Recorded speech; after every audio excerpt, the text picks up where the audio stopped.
Nau mai rā e te tī, nau mai rā e te tā, kai te ngā ue tangata, i runga i te reo karanga o te reo o te uru. E re kauwana ngā roi mata ki te unga mate kuriro atu ki te pō, aere atu rā koutou. Oki ai, ko te ao, ki tātou, te unga ora, tēnā tātou katoa. Nau mai oki mai ki tēnei wāhanga o te kupu o te uru. E aro ake ana tātou ki ngā pūrongo ku ua ake i te wiki nei. Tēnā, ko Alana Broughton tēnei e whakatere ana i tēnei waka. Ki tīmata ki te pūrongo tuatai o te wiki, kai te aro aki ki ngā ringa toi o te tangata nei te wetu o te wā, ara ko Brigham Anderson. Kei asa koia haitana, ngā kōrero mōna.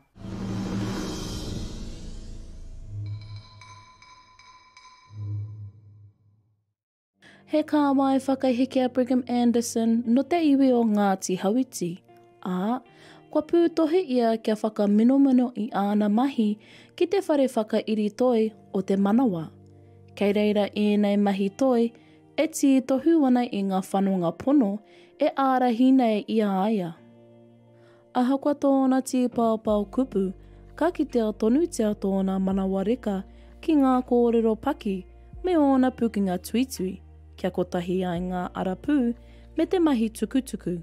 Because for me, being dyslexic, writing has always been a chore for me, reading has always been a chore, but I knew that those kupu, the letters, they formed stories, and I loved stories. My father was a storyteller, and I absolutely loved listening to stories. So I knew that whatever those kupu were saying created these beautiful stories there. And then when I saw tuku, I thought, these are writing. This is writing. It's not an art form. They're telling stories, but like the kupu that I read, I don't know what they're saying. So for me, when I go to wharepuni and to our marae, they're not art as such. They are ways of transmitting knowledge. And so when I think about these pieces here, the first and primary function is to transmit knowledge. Ko te whakatairitinga o ngā tai, me te inaki o ngā tukutuku o te mahi toi o tuakana taina, ka waitohu i te pūrongo o Mary, rawa ko Martha mea raua akoranga. I guess it was a combining of those two colours together.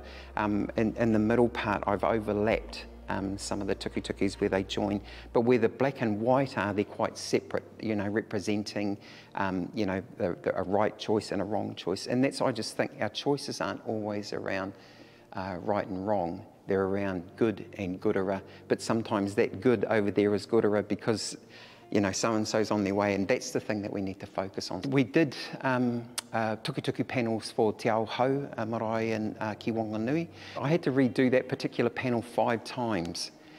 So the thing with this is that then I went and had a look at other marae and other tuku patterns to see left over right, how do you do that? And there was on one side of a whare, they were left over right, and on the other side it was right over left.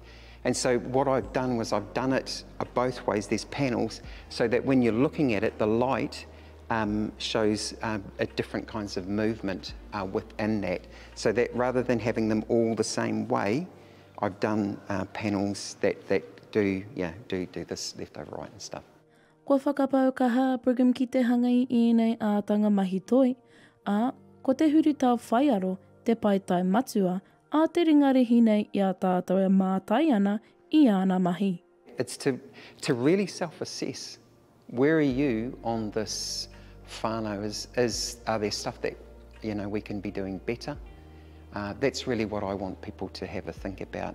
To think about inwardly, not to think, I know somebody that could really do with learning about this lesson, because we always know that there's always people that they should come to this and have a look because that would be really good for them. And when you talk like that, for me, it's saying that actually it's you the person. And so this is those particular pieces, but all my pieces are a thing to be a self, to have a think about, hey, there's some stuff I need to be doing differently. I need to change. And so to make those tiny micro changes in your life. And if I can do that with just, one person, then choice. Whakataka tūria kia manawaru ai koe I tēnei haerenga hōhonu a Brigham. Ki reira koe ki te atu ai, i te rānga o āna mahi mā koha me tāna tirohanga o te ao. Sakoia haitana, te reo o te uru.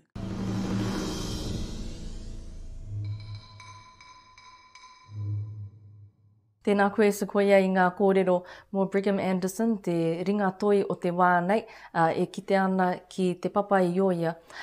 Koia rā, ka ruku i ngā kōrero, ka ruku i te wakaro, mō ngā tuituinga o tātou mātua tūpuna, e iri ana i ngā pakitara. Me te aua o ki o te wakaro, me te āngai o ki aia, ara ko te kite atu i ēnei tuituinga, ei kawe ngā kōrero, ei kawe ngā pūrākau, i runga i te uaua o tana mārama ki te reo wātui, ki te reo pānui, nā reira ua ke ai tana mārama, tana ruku i te wakaro, ki te ōonu o ngā kōrero, kei roto i ngā tuituinga, e taonga i wai o mai, e kui mai e koroma. Nō reira, tērā tēte i āhuatanga, ka kite atu, ka rangona rānei, tēte i mea ku maue i te tangata, i runga i ana pūkenga peange, i runga i ana pūmanawa peange. Tēnei tangata e uaua ki aia, tēnei mai i pānui, engari ka ngāwari ake te mārama i ēnei āhuatanga o roto i te ao, te whānui o te wakaro, e mea ua ma te tangata kāre mārama ana ki tēnā mea. Te uaua o te pānui. Ka rea i te kōrero mo te pūkenga, engari kei te kōrero au mō ngā āhuatanga o roto i te tangata. Oi anō e Sequoia, tēnā koe te kapo ake i ngā kōrero. Ka uri anō te aro i te iwi, kai te aro ake tātou ki tēnei wāhanga, i tūake e kirunga o pariaka. E aro i ana te āhuarangi. Kei a Phoenix Manly Green, te wā.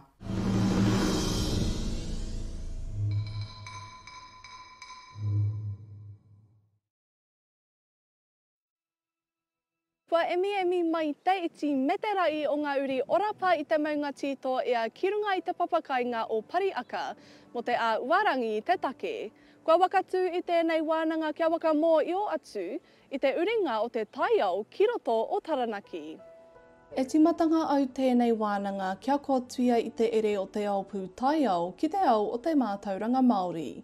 Hei tā tākuta Akushala di Shasha, me aere ngātai i ngā mātai e rua. E timatanga au tēnei wānanga kia kotuia i te ere o te ao pū taiao ki te ao o te mātauranga Māori. Hei tā tākuta Akushala di Shasha, me aere ngātai i ngā mātai e rua. Ka aro atu ki te kaupapa matua ara ko te kōtui i ngā kaupapa o te pūtaiao me te mātauranga. Kia kaua rawa te pūtaiao e haere me tōna kotahi, hei kawe i ngā kōrero, hei kawe i ngā kitenga mō tō tātou tau e ke maunga.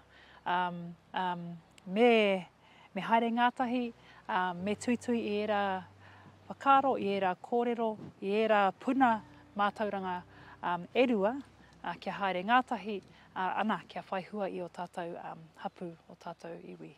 So it's an interesting kaupapa. It's been really cool to sit and listen to the world. The world has come to try and understand our maunga. And the question underlying this kaupapa is how can we make sure that the world doesn't forget that mātauranga Māori should be the foundation to support the growth of that knowledge, not only for the world's benefit, but to maintain that value and those mātāpono mō tātou te iwi Māori, ngā iwi Māori, ai. Ei tā te toi uarewa o te mātai puea, Shane Cronin, i ngā pupu ātanga tauito o te maunga, kāre e orite ki ngā puea pēnā i a Hawaii. Ko te āhuatanga o te pupu ātanga o Taranaki, ko te puea kōpuku.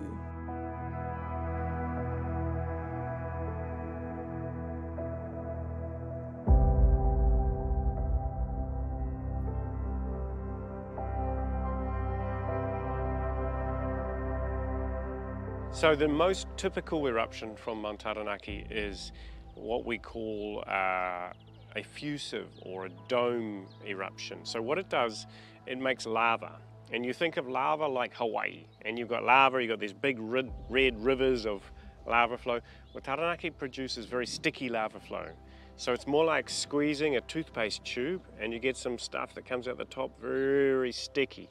So the lava on Mount Taranaki, when it comes out, it basically makes a little little dome, or looks like an ugly pimple on the top of the volcano. And the danger for us from that is, even though the eruption is not making explosion and the impacts are very close to the center of the monga, that dome becomes unstable and parts of it fall off to make rock falls, and the rocks get incorporated with water in the streams, and they make what we call lahars, or volcanic mud flows. Ei tā tāne Houston anō, me wai o mā ngā kura me ngā iwi e nei kōrero tukui o Etiaki, ki roto i ngā tūmomo āhuatanga o te karakia, me ngā waiata tawito oki. When they talk about this information and where to store it and where to keep it safe, this whakaaro arises. Well, actually Māori have for thousands of years already learned to keep important information safe, and we embed that information into our karakia and into our waiata. So today we presented our manuhiri with the thought, a provocative thought, to allow Māori, and then another kōrero that popped up to allow our kura, who are already prepared and already so deeply ingrained into our Māori, to give them the opportunity to become the cloud for this data. I think the whakaaro here today that has been really important is about compiling knowledges, mātauranga and also science, and whatever we can across those knowledge systems to bring them together to inform us of what may happen and what we may need to do to prepare. And our tūpuna were really really good navigators of weaving those worlds together. That's why we're here today and how we can stand in these two knowledge systems. And I really encourage, I think, rangatahi to come up through those two knowledge systems and engage with the science and the mātauranga. We really need those interspace agents, so those that can weave those two knowledge systems together. We need way more of those rangatahi in these spaces, because those are the ones who are able to bring those knowledge systems together, and we need more help doing that. Ei tā tākuta te anō, me wairautaki ngā wānau eno o ki roto o Taranaki. Me wairautaki o ki ngā apū, kia waka tūturu i te oranga o te iwi Māori. Nei ka pāu mai te maunga. Ko ngā whānau, huri noa i tō tātou maunga, me whakarite he rautaki a whānau nei. Ka mutu me whakarite he rautaki a hapū nei. Kia kaua e waiho mā ngā kaunihera, mā ngā ropu tiaki tangata, tiaki hapori, tātou te iwi Māori e ora ai. Mā tātou anō. Ko te mana konui o ngā kairanga au taiao. Kia mataara mai ngā uri mo te pupu ātanga o te maunga. Te taia te wakamo i o a ea ka pāu mai, engari me takatū tātou. Phoenix Manly Green, te reo o Te Uru.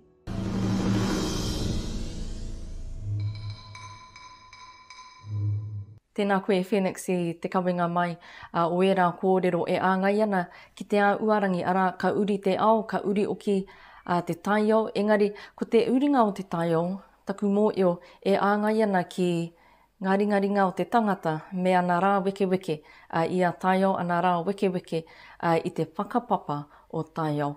Hoi anō, anei tēnei unga e wakaro nui ana ki ngā pēitanga, ki ngā mōreareatanga ka tai mai ki runga i a tātou. Ara i te mea e mōio ana te wā, ka uau ake, ka taima ake i runga i te uringa o te taiao, te ngengere o te maunga.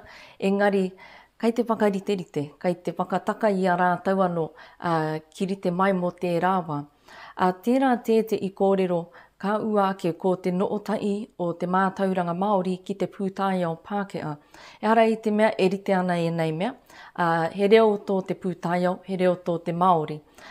Kei roto i te reo Māori, ko te mārama ki a taiao. I runga i te mea, ko tō tātou reo ia umai i a taiao. Nō reira, e kuare nui ki te kore aro mai ki tō tātou reo, ki o tātou tirohanga, ki o tātou mātauranga, kātai, kārua, te rāpea ka tāia e tātou te maitai, te tui i ngā kōrero kia puā wai mai ai, te i rongo wā, te i wakarite ngā rānei, e pakari ai tō tātou tū, ki te tai mai tēnei āhuatanga mōrearea, arā ko te paūtanga mai o te maunga tītoa ea. me tūmatāra tonu tātou, me wānanga tonu tātou, i runga i te mea kai a tātou te wā i nāia tonu nei. Tēnā koe e Phoenix.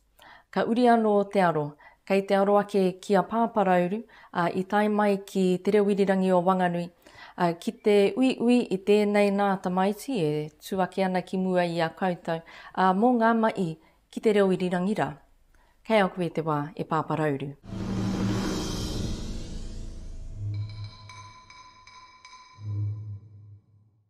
E alo ana te pūrongo nei ki te uri piarau o Whanganui, te oki mai nei ki te au kāinga o te Āhuatanga. O ti rā ka tū ei manu tiiriiri mo te reo irirangi Māori o Whanganui. Ko Alana Broughton tēnei, ko aupiki i te kōmuri au ki tōna ukaipo o te Āhuatanga e rere nei. E hua nui no roto mai o te hoki no mai o tō tātou tuahine. Ki roto i tōna o, ki roto i a tātou, tōna reo, ona moi anō hoki mo tō tātou nei aua. He oi anō ko te mea nui mōku mō tātou, ko te hoki mai o ngā uri o te taonga nei, ki aia anō. Pirangi au ki te oki mai ki te Āhuatanga. I rongo au i te awa e karanga mai ana, me taku ia wakapiri mai ki aku wānaunga o konei. Te nuinga o taku wānau, kei konei e noo ana no reira, ka ua moke ki pōneke. I tērā āhuatanga o te wānau, engari oki i roto i ngā āhuatanga o te kaupapa. He kete anō tā Alana, hei tuku, hei toha, hei manaaki i te taura here reo o te Āhuatanga. Ka kitea tēnei ara ei taka i ngā māku, arā ko te mai pāpāo, engari a ua rite ana e rā mai ki taku titiro, ko te wānga i te kōrero ki te tangata.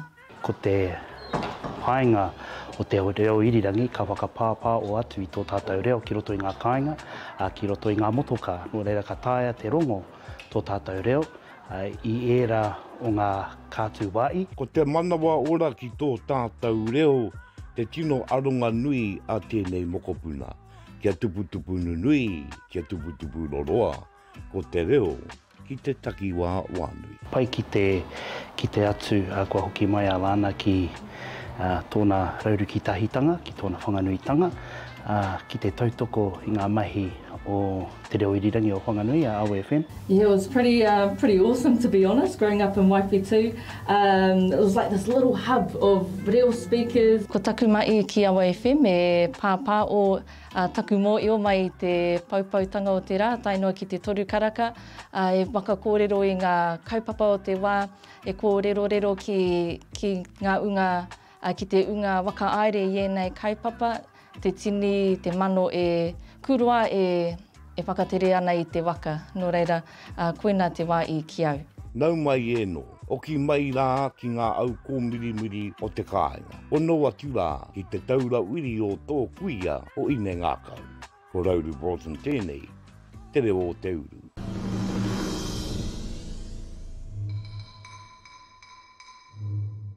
Kei te mihi atu ki a koe e pāparauru, o te anō rā ki koutou, o te reo irirangi o Whanganui, kuroa e mai ana i ēnei mai, kuroa e pāpā o atu ana ki ngā uri o te Āhuatanga, ki tua anō oki.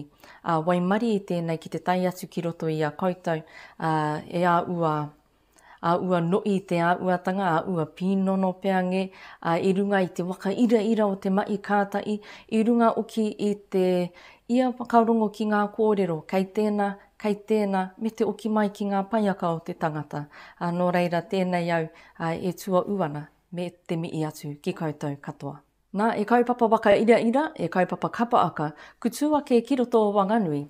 I tai atu a pāparauru ki reira, ki te ui i te unga, nā rātou te kaupapa nei i wakarite, me te ui oki i tērā unga maia, tūwake ana ki runga i te papatū ngā waiwai, ko ia nei ko te pūrongo mō IHC ko te rā kapaaka.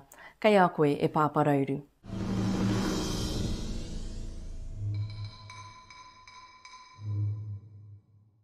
Kia wākana kana tai o tātou watu e nui mā e rai mā ki ēnei kapa aka rangatira o ngā wānau aua. Kua kara pine ngātai ngā wānau aua o te IHC me o rātou nei ake kapa rangatira ki te papa tūnga waiwai ki roto o Whanganui.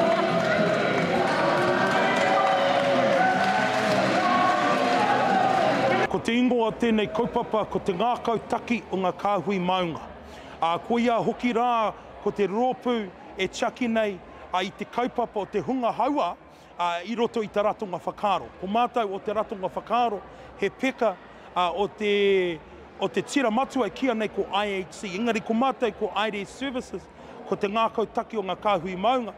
Hei rōpū Māori e wānanga e kōrero reo e ngā kōrero, hei āpina nei te hunga haua āhinengaro, nā mātou e poipoi, nā mātou e tiaki. It is a kaupapa that is nationally run, so we have had 6 regional festivals throughout the country, and this is the last regional festival. Ko ngā kaunui, ko Manawa roa, ko whakapaukaa, ko whakapauwera, te pua wai ake nei i te wātārangi.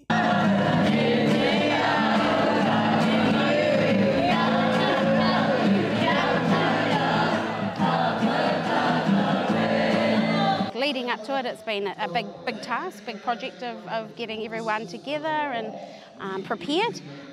But yeah, it's all worth it in the end. Tēnei kaupapa rā ki te kitinga atu rā I ene o nā tangata I ahara mai ki kona te rangi nei. Ke pai ake rā kia pūwai rā kei roti o rāta nei Māoritanga ki te kore e hona atu rā ki roto I tētai atu whare ki te hona atu rā ki weke. Engari, ka puta mai ki te ao, ka moi o mātou katoa, te ao katoa, ko wai rātou, he Māori ana rātou katoa. I feel really awesome, feel ātāhua. I ātarau mana ki kia ngā kapa nei, e ngā mātanga, e ngā pou o te ao kapa aka o ngā roe. Every uropu has their own tutor. We're lucky enough to have the well-known Kura Simon as our tutor, and she's amazing and has brought so much more than just kapahaka to our group. She's brought on the connections to our kaumātua, and that has been an amazing connection for us. Ko tēnei kaupapa, he wawata e hehea nei o ngā kaihaka o tēnei konehete. Nā te mea, me titiro whānui tātai ki runga I ngā pāo whakatata, te ana reo irirangi, ko te kapahaka, ko te nui o te ao Māori. Auti rā ko te matatini, me te moi ā o te kaihaka, ahia ka titira I a tātai, rātou e tuana ki runga te ātamira pera I ngā kaihaka o te matatini. Koira ko te kaupapa. Ka mutu pēr e aku rangatira. Ko te waka kawe I a koutou, ko ia ko te kapahaka. Engari ko te mauri ora o te kaupapa, ko te aroa, ko te manakitanga, me te wanaungatanga tonu ake. Alana Broughton, te reo Te Uru.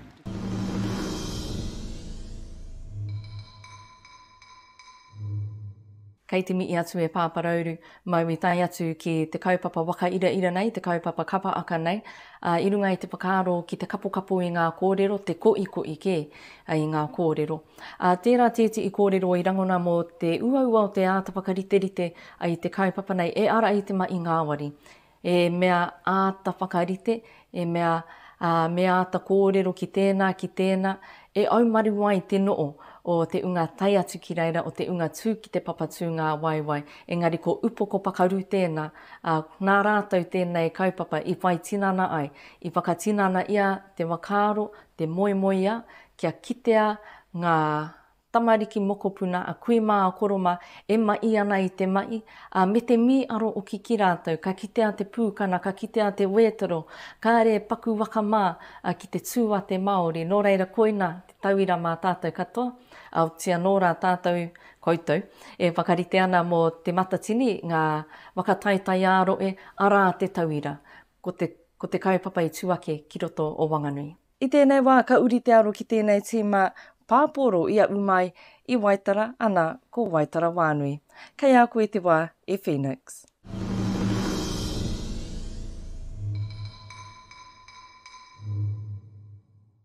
Ka tū tēnei ke mu pāwitu poro ki roto o Waitara i a wiki. E kaupapa wakapakari tīnana mo te unga e aro anui ana ki tēnei a kinakina. Kua wakatūranga ake te komiti o Waitara whānui ki runga i te wakaaro kotai.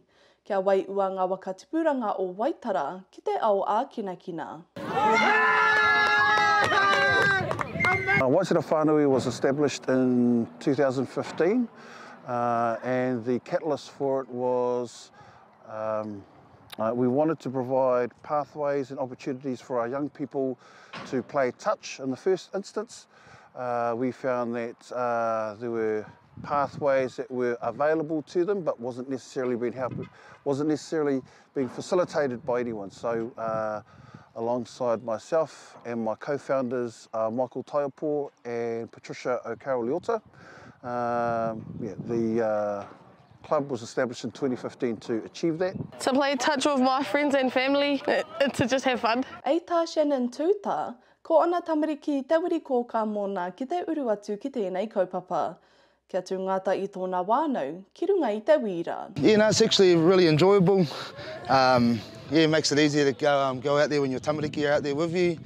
Yeah, it's just a bit of fun, you know, for them to hopefully keep on playing if they see papas out there running around still, being pakaru as I am.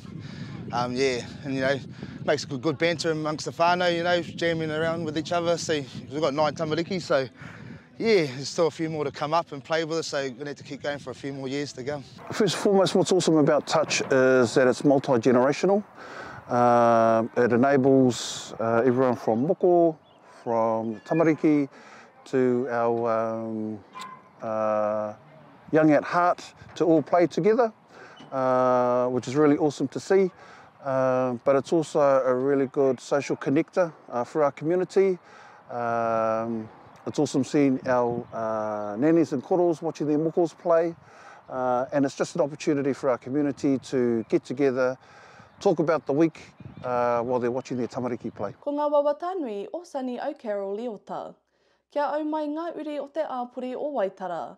Kia waka waireka ki roto I ngā tūmoma āhuatanga o tēnei a kinakina. For it to grow and for the community to get more interested in it. My aspirations, well, I'd like to see it double, you know. It's real strong in the younger grades and with all the tamariki here, so that's really inspiring to see all the kids coming out. Now it's be good to see like more whānau entering teams. You know, everyone gets a bit worried about touch, thinking they're going to be super fit or, you know, whatnot, or we're going to have the best players, but it's more about having fun. Like with the cousins here from the putters, jamming with them, it's not always about winning, but getting out there on the field and yeah, just representing yourself and your whānau, and yeah, it'd be cool to see it grow and get bigger. Ko te mina nui o tūta, kia wanake ake tēnei kaupapa, kia ki te unga pakeke e kuu mai ki tēnei a kinakina, kia aua a inga pū maara me o rātau tamariki mokopuna. Phoenix Minley Green, te reo o Te Uru.